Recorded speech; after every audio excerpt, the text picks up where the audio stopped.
Welcome to Cancer Research Africa.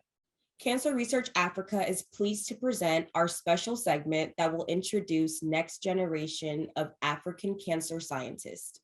In this segment, we will highlight the cancer research of African postdoctoral fellows, graduate students, as well as clinical residents. My name is Abimbola Odedina. I'm the host, producer, as well as the media director of Cancer Research Africa. I am Oluwaseyi, African Operations Manager for the Prostate Cancer Transatlantic Consortium, to co-host today's segment. The next gen for today is... I'm Dr. Opeyemi Bolajoko, a postdoc with the Center for Innovation, Mayo Clinic, Jacksonville, Florida, and a lecturer with the Federal University of Agriculture, Abeokuta. I have my interest in community engagement research and in non-communicable diseases and cancers. I like designing intervention to see increase in health access and, of course, healthy life and nutritional status of people. I see myself loving working with people in the community, especially because research has not ended until the end users start using the information and the outcomes of research. And I'm particular in taking some of the interesting outcomes of research to the people. I love to see, I love community-based researches. I love to see behavioral intervention because we discovered that there are so many social determinants of health that that they actually are not, they don't happen in the clinical setting. And a lot of things happen right from the patient's home that could really impact outcomes of treatment and even care. So it's important that some of those are addressed. Some of those would be, things like food system, things like psychological factors, income, social support around, and many times there are social safety nets available. So we have also found issues where the one major issue with stuffs, and that's health in Africa, especially Nigeria, would be access, because there's a lot of inadequate access. Even though some people have insurance, many people don't. Most that have insurance are probably in the formal sector. So some of this culminates to affect health outcomes, and all these have to be addressed in Africa. Yeah. Beautifully put. Thank you so much for joining us as well. Can Thank you tell us a little bit about your area of expertise and the type of cancer that you specifically will focus on? Oh, yes. I am a nutritionist by training, and I'm a registered dietitian in Nigeria. And I've worked with food system. I love working with food system, the layout. It's interesting when you tell people, this is good, this is a good food behavior that you should adopt. Sometimes the environment does not support what you're talking about. So there's always this gap between the people, what they know is right, and the doing what is right. There's always a gap. So I'm really interested in studying why people don't do what they know, especially where it comes to health education, nutrition education, and of course, welfare. So, and I've been working for some years with communities, collecting data, food data, and consumption data, and then of course, in relation to health status. But like I said earlier, one of the major challenges are social determinants of health. And many of these are influenced by environmental factors that are sometimes, of course, and they are within the control of the patient, of the people. So I like working with people in the community and seeing how some of these things can be modified to improve health. And especially I have a special interest in prostate cancer because I've received lots of trainings. I had opportunity to be trained by seasoned professors to see what's happening in the cancer landscape in Nigeria. And it's interesting, in many researches, many researches focuses on women, children, and it's common, and that's what you get to see. Not so much is said about the men, and so sometimes, and that does not really exclude them from cancer. So it's really important to really talk about some of these things that affect men, because if they are affected, most of them are usually breadwinners. It comes back to the household, and then comes back to the community, and comes back to the nation. Yeah. Wow, thank you. Could you tell us about how you developed an interest in cancer research? Yes, I developed an interest in cancer research in 2017, to be precise. I was a PhD student, and I had one of my mentors, she attended a program in Covenant University then. That was, I think that was the first time CAPTC was coming to host. I think we were invited, but I didn't attend. She attended on behalf of my institution, and she came back telling us that this and this, and we really talked about it, because I think one of the overarching issues that were discussed at that time was the fact that prostate cancer in Black men, it's a little different from what is happening to other races. It's more aggressive, more people die, more Black die of the same cancer. And no, for me, I was almost hearing it for the first time that, oh, prostate cancer, oh, there's not so much we're doing in Africa about it right now. Okay, is there anything to be done? Yeah, of course, we need to start working, we need to start research in Africa. We need to find out, at least to even start screening, ask people to come out to screen. And because we all know that if cancer is seen, if the patient are seen at the early stage, it could be remedied, and that, but our people present at late stage. So it's really caught my fancy, caught my interest. Although I've had people died of cancer, but they are women. But it's interesting to know, and that's of course a lot of advocacy on women, breast cancer, cervical cancer, but no, they're not so much about prostate cancer. And so it's interesting to really see that something is coming up, and it's really interesting to see that. And I've received also a couple of trainings. Then later we had this conference in Funab, I think 2017 or so. Okay, the first time was 2016. Then we had the conference in Funab in 2017. Then Professor Dedina with from the University of Florida came. She talked about that. We had some other speakers that really, it was an amazing conference, and it was mind-blowing. That was when we wanted to start the familial cohort study. And of course, my site was one of the sites for CAPTC. We signed up for CAPTC to be part of the consortium. And since then, I've really continued to be interested in the advances, what's going on, what can we do, and what can be done. Yeah. All right. Thank you so much for that. And that sounds amazing. Now, personally, what do you think has helped you to overcome any obstacles that you have experienced so far as an up-and-coming scientist in Africa? One thing that has helped me so far, I rely a lot on my mentors and in dialogue, because I come from a university where, it's a University of Agriculture, and not so much is done about health. They're not into health like that, or cancers. But since we're part of the consortium, we know we need to dialogue with a lot of people. If I meet a wall here, I'll go to another person. So it's more like lobbying and advocacy, so that they can see reason why this is an important and can be part of what we do as a department, and part of what we do as a scientist, and that this is what I want to do as a scientist. So I believe in working with my mentors.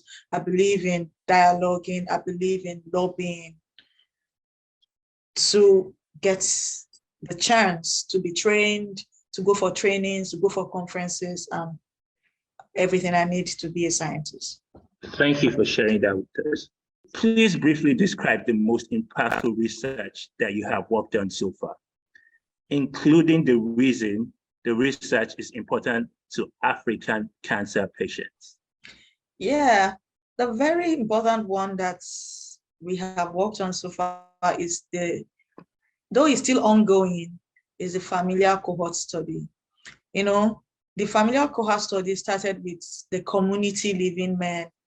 And then, going out to the community, you see that many of them heard about prostate cancer for the very first time. And then we know that the second phase was among cancer patients. And those are facility-based. And you see that the one important thing I realized is that there's a lot of behavioral and psychological factors that affect treatment. A lot of things affect people not even coming up. A lot of the psychological is entrenched in culture, because there's this that one of our mentors call over my dead body syndrome. When you mention cancer, instead of people to be objective, they just say over my dead body, back to sender. And we shy away from these things, and these are important issues to be discussed. The familial cohort study brought to light that, and it also the familial cohort study is between the Black men in the US and Black men in West Africa. And the interesting thing is that it's actually between the Black men in West Africa with their families, relatives in the US. So somehow there's a relationship between them. And you see that their outlook is actually different, and that could be environmental. So that we now see that environment really affects dispositions of cancer patients. And then one important thing we found was also access. Access was a big deal. Some of their family members in the US some of them, they are educated about cancer care. They have knowledge, probably they have knowledge about that. And some of them have insurance. Most of them do. But here in Nigeria and in Cameroon, there's no insurance for everyone. And some people don't even know that it's possible to be insured. And even when you talk about insurance, the first thing you hear is, I'm not sick. I will not be sick. God forbid. I cannot be sick. So people don't see the reason why, even if, for example, there's insurance for people working in the formal sector. But for those in the non-formal sector, there's no insurance. But some people can actually afford to buy. But there's no reason, there's no awareness for people to see the possibility. You'll discover that most of the screening that happens is free. It's because it's free. People will come out because it's free. And of course, we cannot rule out the fact that some of these things are expensive. But to tell you, some people can still afford it. Because, the interesting thing is, if a disease kills a man in Africa and there's no money to treat the disease, there'll be money for the burial, because the burial will be befitting. So, it's just a question of education. It's a question of creating awareness. And the familial cohort study brought that to light, the issue of access, the issue of environmental factors, the issue of cancer fatalism. The familial cohort study brought that to light. And with all this in our plate, we know where to go. We know how to focus our education. We know what to talk about and how to initiate the discussions. All right. That was a great answer. All right. So what's next for you? What can we expect from you relative to Cancer Research Africa? Oh, yes. Since I'm a behavioral scientist and given the opportunity to be trained by one of the best in cancer research, Professor Odedino, I would just really continue with her and learn a lot about community engagement, because that alone would have, because she said something sometimes, she said, what if we can get the community involved and we can reduce the risk and they don't even have cancer? What if we work with cancer patients and they can manage their treatment, they can manage, as in whatever is modifiable can be modified, and we can reduce the impact on the quality of life? What if we can engage the community and we can find ethnographic answers to questions that affect Black men? The truth is, we all agree that cancer care is expensive, but there are some things that can be done that are not exactly money. That if people know that, okay, you have to improve on your diet, you have to improve exercise, you have to to your routines. You have to go for visits, hospital visit. You have to go for screening. All this depends really on us. What if these are done? Then that can, so I really would appreciate, and I would want to engage more with the community and see how to help Black men. One other thing that I really like to do in Africa is out to lend my voice to the fact that insurance must be for all, not just for people in the formal sector. It should be available. Let it be available first, and then we'll now start begging people to buy. But the point is, it is not available. People are not aware. So we need to see how to increase access to healthcare. And sometimes because our facilities are overladen, there's inadequate staffing, and there's a lot of work on the clinicians and other resource persons. I believe that there's need for navigation, patient navigators that can help people, because the clinician cannot engage the patient effectively because of time. There are a lot of people on the queue. So there could be patient navigators that can help with education, with telling the patient where to go. You need this test, go to this person, or go to that lab, or you can get it cheaper here, or you can get this cheaper there. And if they have some of this information at their fingertips, they know what to do. People don't just run away from the hospital. It's because there's an inadequate information. They don't even know where to go. They said that wait there, the person did not come back. They didn't know whether to go to that place. They said there's a queue, it's too much. But if they have enough information on what to do and how to manage the limited resources, I believe they will make the best choice if there's adequate information. So I'd really like to improve health access in that sense. That really may not involve the government like that, because we want government to do everything. But government cannot do everything. There are certain things that can be done from the private sector, and some from the research point of view, engaging communities and all that. Those can be done to really improve healthcare access. Yeah, I'd like to really contribute in that direction. Well, beautifully stated out. Thank you. So what are the top 3 advice that you will give to other next-gen African cancer scientists or Africans considering career in research? Yes, I really, for my fellows, my colleagues that are just starting, we really need to be focused, because if we look at the challenges and we back off, we won't move forward. We need to be focused on, we need to be dogged, because would there be challenges? Yes, there would be challenges. There will be closed doors.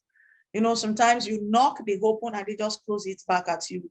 But we need to be focused, and would also need to rely on our mentors, because there's an adage in Nigeria that says that if you climb on the shoulders of the elders, you will see farther than them. So we can count on their experiences. We need to ask questions. We need to ask questions. We need to know what they know. We need to have opportunity to talk with them. And we also need to stay with them too. And if we have questions, it's important to ask. It's really very difficult to navigate some of a career alone without a mentor. So we have to really look for mentors that can help us shaping our career. And then would also need to be loyal. That's the third one I'll say, because loyalty is very, very important. The mentor may not always do everything right, but we'll always need to be loyal at every point. That will really help us a lot. It really does help us a lot. Yes, that's a very good point. Having that mentorship is very, very important. So lastly here, is there anything else that you would like to share with us? Oh, yes. I would really, just in line with the research in Africa, we need more people. We need more people to be interested, and we need more training centers like the African Behavioral Research Center is doing right now. There's a lot of training opportunities for people that will be interested in cancer research, and not even only in cancer research, but in non-communicable diseases research. There's a lot of training. I am a beneficiary, and a lot of training going on. We have our website, and you can also contact we have offices too in FUNAB. We have offices all over the place. In most of the CAPTC sites, you can ask questions about African Behavioral Research Center. It's really an interesting initiative by our dear mentor, Professor Odedino, because I see that center as a hub where. Thank you, Dr. Opeyemi Bolajoko, for this beautiful segment with you. Thanks for joining us on Cancer Research Africa podcast and YouTube channel. We hope you have learned one or two things about Dr. Opeyemi Bolajoko. Please connect with her to expand your network on Cancer Research Africa. Okay. Remember, the best evidence comes from research. I am Oluwaseyi. Thanks for joining us, and thanks for keeping cancer research going in Africa.